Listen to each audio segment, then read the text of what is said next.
தற்போது கிடைத்த அண்மை செய்தி. சேலம் மாவட்டத்தில் சந்தைகளில் விற்பனையானது களை கட்டியுள்ளது. இது குறித்த கூடுதல் விவரங்களை எமது செய்தியாளர் சரவணன் வழங்க கேட்கலாம். வணக்கம் சரவணன். விநாயகர் சதுர்த்தியையொட்டி சேலம் சந்தைகளில் எவ்வாறாக விற்பனை களை கட்டியிருக்கிறது? சுகன்யா, பார்த்தோம்னாக்கா நாடு முழுவதும் விநாயகர் சதுர்த்தி விழாவை கொண்டாட மக்கள் உற்சாகம் அடைந்துள்ளனர்.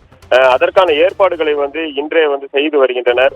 சேலத்தை மருத்துவமனையும் பார்த்தோம் அப்படின்னாக்கா முக்கிய சந்தையான மலை சந்தையான வஉசி மார்க்கெட்ல பார்த்தோம்னாக்கா இன்று பிற்பகல்ல இருந்து தற்போது வரைக்கும் மக்கள் கூட்டம் அதிகமாகவே காணப்படுகிறது.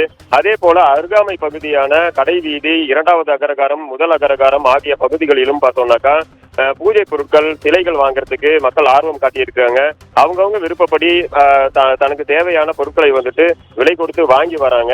இந்த நிலையில பார்த்தோம் அப்படின்னாக்கா சேலத்துல பிரபலமான வஉசி பூ மார்க்கெட்ல குண்டுமல்லி கிலோ 600 ரூபாய்க்கும், அதாவது சன்ன மல்லி என்று கூறப்படும் மல்லி பார்த்தோம் அப்படின்னாக்கா கிலோ 200 ரூபாய்க்கும், ஜாதி மல்லி 360 ரூபாய்க்கும், அரளி 120 ரூபாய்க்கும், தாமரை ஒன்று 40 ரூபாய்க்கும் என விற்பனை செய்யப்படுகிறது.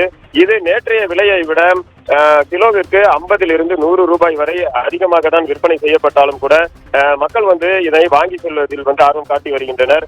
இதே போல பார்த்தோம் அப்படின்னாக்கா கடைவீதி உள்ளிட்ட பகுதிகளில் சாலைகளிலேயே விநாயகர் சிலை விதவிதமாக வைக்கப்பட்டிருக்கு விற்பனைக்காக.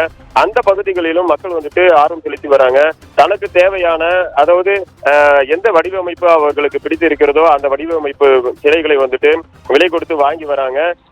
குறிப்பாக பார்த்தோம் அப்படின்னாக்கா சிறிய அளவிலான விநாயகர் சிலையை வீட்டில் வைத்து அலங்கரித்து பூஜைக்க மக்கள் அந்த கடைகள்ல தான் அதிகமான கூட்டமும் காணப்படுகிறது. சிறிய அளவிலான விநாயகர் சிலை பார்த்தோம் அப்படின்னாக்கா 100 ரூபாய்க்கும், அதன் பிறகு பார்த்தோம் அப்படின்னாக்கா பெரிய அளவிலான விநாயகர் சிலைகள் 50,000 ரூபாய், 1 லட்சம் ரூபாய் வரைக்கும் கூட இந்த பொருட்கள் எல்லாம் சிலைகள் விற்பனை செய்யப்பட்டு வருகிறது. சுகன்யா, உங்கள் விவரங்களுக்கு நன்றி சரவணன்.